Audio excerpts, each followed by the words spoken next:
Thank you very much. Thank you also, Mario, for the opportunity. And thank you also, Mario, for the opportunity. And yeah, unfortunately, my colleague is sick and I just jump in for her. So yeah, just for a short introduction, I'm the head of investor relations at K+S. I'm with the company since 17 years in various functions, investor relations, corporate secretary. Yeah, and I'm really looking forward to present K+S to you. Now yes, it works. This is the short disclaimer. You know that. Just for those of you who don't know us, who is K+S and who is it delivering to? This is who is K+S and what are we doing? Basically, we are a mining company and a salt mining company, because potash is a component of crude salt. That means mining salt or potash as a component of crude salt. It doesn't really matter, but these are separate mines.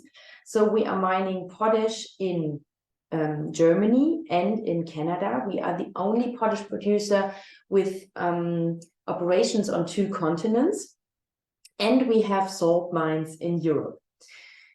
Who are these, or in which industries are these products going? This is for potash, first of all, and the most important part, agriculture. So it is used as a fertilizer on fields.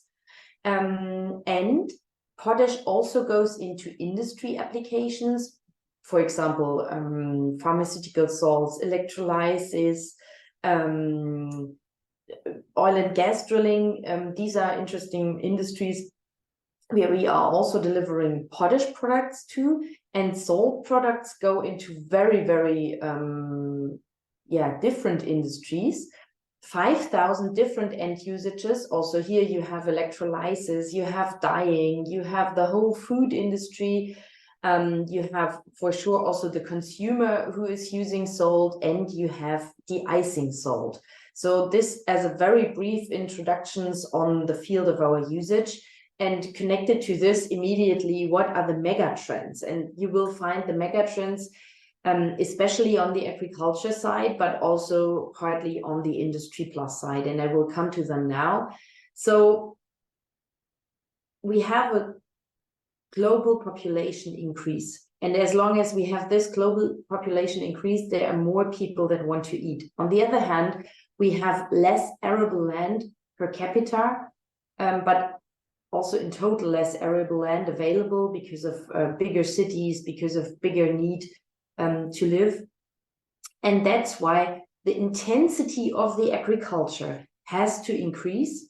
That's why every part of land who is growing food has to be better treated in a way that it brings more food per hectare. And fertilizers are one part to do that, and we will shortly come to the different roles of fertilizers in that game. This is a very old law. It's called the Liebig law. It's nothing new. It's not rocket science, but it is very important for agriculture also today. So what is this little picture telling us here?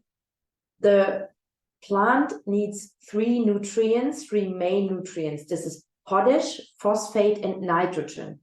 You see more other trace elements that the plant also help, but the most important ones and the main ones are potash, nitrogen, and phosphate. And the thing is that you always need, for a certain plant, a different combination of these 3, but you will never be able to replace one by the other. They all have different roles in the nutrition of the plant. That means for example, potash is very important for the strength of the roots for the plant. Potash is important for the water resistance of a plant. It is important for the texture, for the fertility of the plant. These are all things you cannot immediately see, but which are very, very important for the quality of the plant. Nitrogen, for example, is the part of the fertilizer where you see the growth and the greenness of the leaves immediately. So this is something where you see the effect of fertilization immediately as a farmer, But if you are well educated as a farmer, you know that the right balance is the only thing that helps. And that means a higher need for fertilizers in total, because of a higher need for plants and nutrition, just immediately also means a higher need for potash. And that's why the mega trend is really absolutely intact. And I mean, we saw the growth of the last years very much from countries like Brazil, who increased their arable land very much. We saw it also from China, who had a less balanced fertilization in the earlier years and now improved that very much. India, for example, they still don't have a balanced fertilization. So there is a huge potential if India would switch to that, also for the nutrition of the world. Yeah. But demand growth and long-term demand growth is not a question at all. To give you an overview of the structure of the potash market, I want to give you a feeling where is supply situated. These are the dark blue bars, and where is demand coming from. And you basically see that the main potash volumes, just geologically, are in the northern hemisphere, basically, and here in Canada, in Russia, Belarus, and yeah, also then the third biggest part in Germany.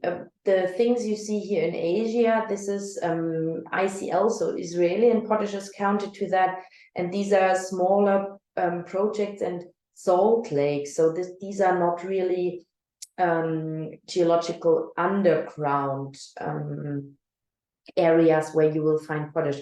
So what I want to give you as an impression on that slide is that potash is a world market, because you have geologically the reserves in some areas and you have the demand in other areas. That is why there are long transport distances for that product, which is totally fine. And this is not the case, for example, for salt, because salt is available almost everywhere. These are very local markets, and that's why it has also different market dynamics. What you also see on this slide is that Russia and Belarus, that's why we colored it in red, since, I mean, first of all, Belarus was sanctioned before the war. Belarus has a share in the potash market, of around 77 million tons, of around 12 million tons would normally come from Belarus. And Belarus was sanctioned, as I said, not with regards to the war, but with regards to the undemocratic behavior during the elections already before. And these are really hard sanctions, and they lost their harbor in Lithuania and cannot use it anymore. And that's why all the exports they can do them via Russia. And we will come to this in a second. Also, Russia was, especially last year, limited with regards to the war. They were not sanctioned one day. That means they always could deliver to customers who wanted their product theoretically, but there were a lot of moral reasons in the world who didn't want to do business with them. And they had a lot of logistical issues, because Russia is very self-sufficient in a lot of topics, but not with regards to logistics. And as they, in addition, had to share their capacities, their harbor capacities, their train capacities with Belarus, it was, yeah, a real challenge to get the product out. And that's why last year, out of these shown tons here, basically, so Russia and Belarus together have 28 million tons, and last year 15 million tons were missing in that picture. That's why you only see here 17. This is the reduced number, basically.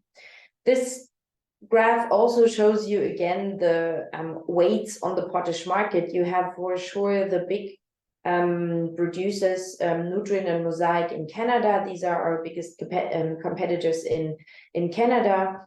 And Uralkali and BPC, these are, and Eurochem further on the right, these are the companies I'm talking about when I talk about Russian and Belarusian potash.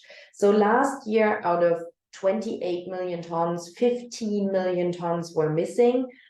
This year, they were more successful in sharing their harbor capacities, in getting more harbor capacities and also shipping capacities from logistical carriers by paying logistical premiums of around $150, which was quite massive, and also took them away from offering too low prices in the end. Yeah, and this year 7 million tons were still missing, which is from a 77 million tons market, still 10%. So still a massive number. And the question is how this will develop coming into the next year. For sure, they will come back with their capacities step by step. But for example, IFA said they will probably need until 2026 to do that. And that's also what we think, because still the harbor is not available to Belarus. But for me, it's more, it's not really the message of the missing capacity right now. The big change the whole situation brought to us was, first of all, a great free cash flow and a very healthy balance sheet after the year 2022, after a great year with great potash prices. We come to that. But looking into the future, the much better message is that Russia and Belarus, although, I mean, they make it to bring out one or the other ship, but they are currently not really working on their expansion projects. And if you know that 90% of the capacity additions that we normally would have seen during the coming years in the potash markets would have come out of Russia and Belarus, then it's very important to understand that these projects are on ice and at least will be postponed. And this is the great news for the potash market, that the supply-demand balance will be very tight also throughout the next years. Now, let's have a look at pricing and how the prices reacted on all that. And I just wanted to go back a little bit on the year 2021, because 2021 was a year where the potash market was in balance. That means that the demand was, after a very long time of very low agricultural prices, was coming back to a level that it hit the supply line. Yeah, so it was fully used. The potash market was fully used. And don't forget, at this time, Belarus was fully there and Russia was fully there.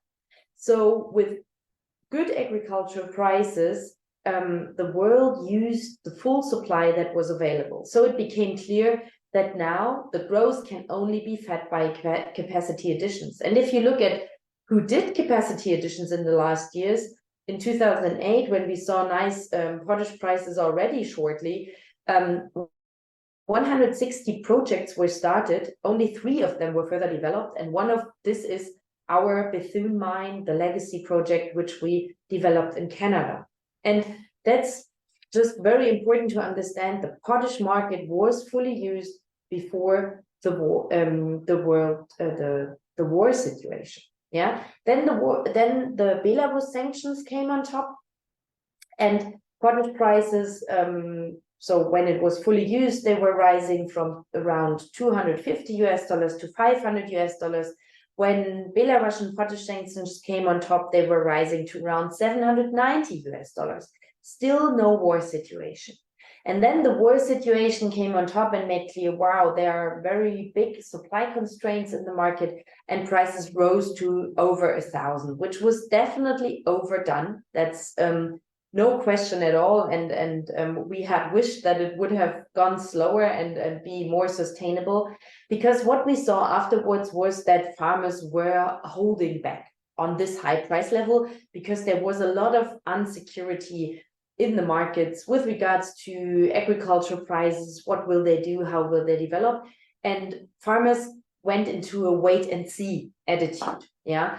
And this happened in a time of the year where you can afford to wait and see. Yeah, there's always the spring season where you have the spring in the northern hemisphere, where all the demand of all the regions comes together. In the second half of the year, the demand is more regional with different seasons, and there the possibility to wait and hold back is always bigger, which then started in the second half of 2022.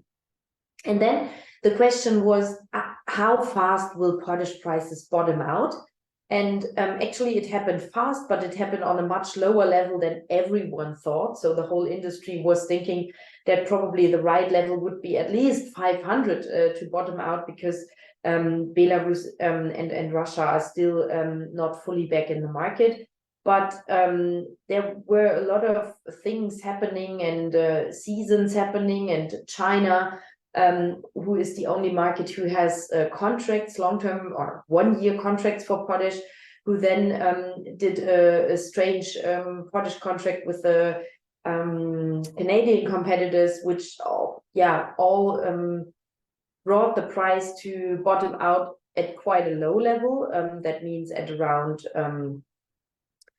320 US dollar. That was the level we saw. Right now we are already back in Brazil. That's always the overseas reference markets we are looking at, around 350, 360. So that's good news. We saw it finally bottoming out, but for sure it was on a lower level first of all than we saw. But for sure this also increases the prospects, because now the farmer is not questioning if prices will fall further.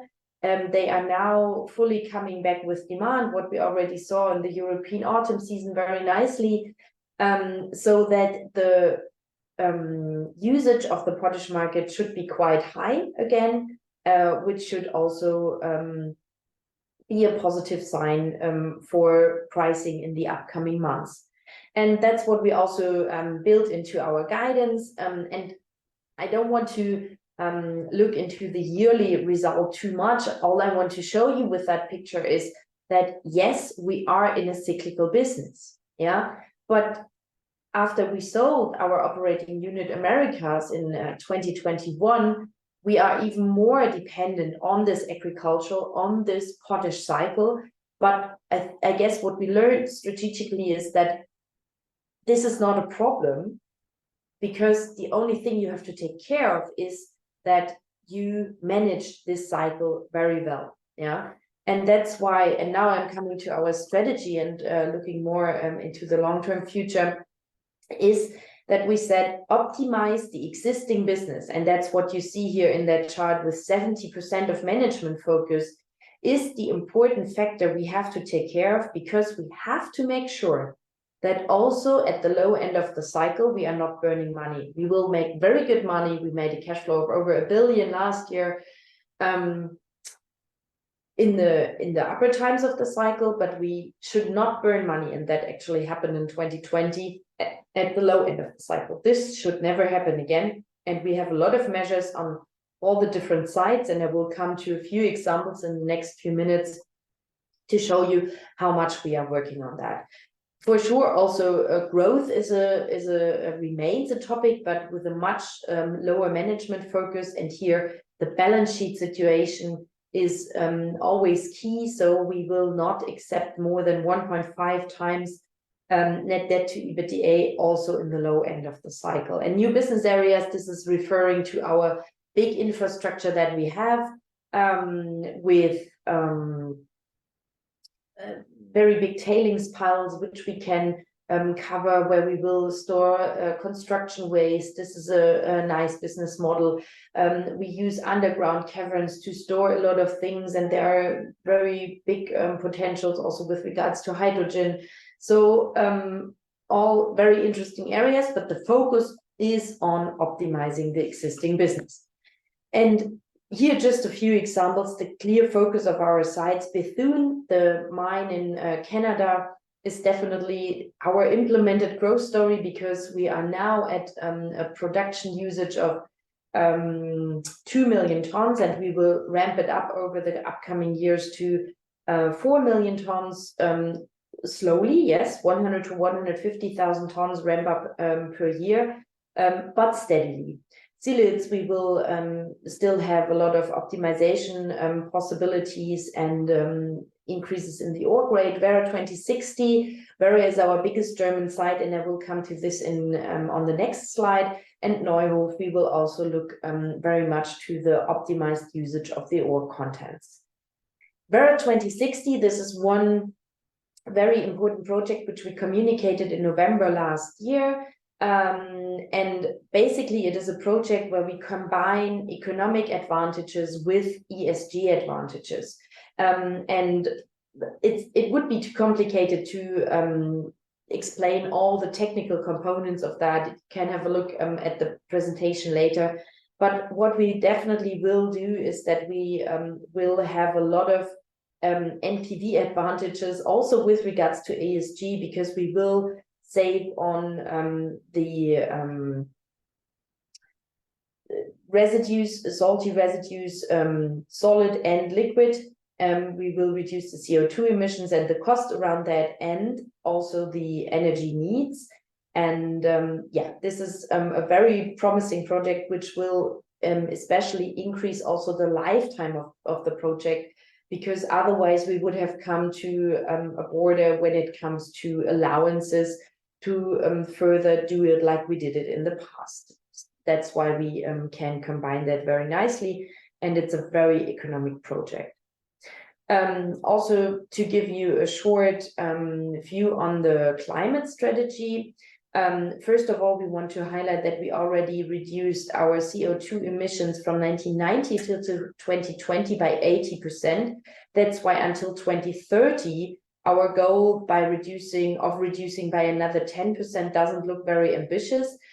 With Werra 2060, we will be able to increase that reduction number. Yeah, we will communicate that with our annual report. But our long-term goal is that we will be CO2 neutral in 2050. That's worldwide the goal, but in Germany we will already be able to do that in 2045 for sure. The electricity, our production processes can be switched to electricity, but for sure it has to be there enough at a good price, and also in the regions where we need it. And that's why we prepare a lot with energy suppliers to have, first of all, that access, but also enough renewable energies to provide for that.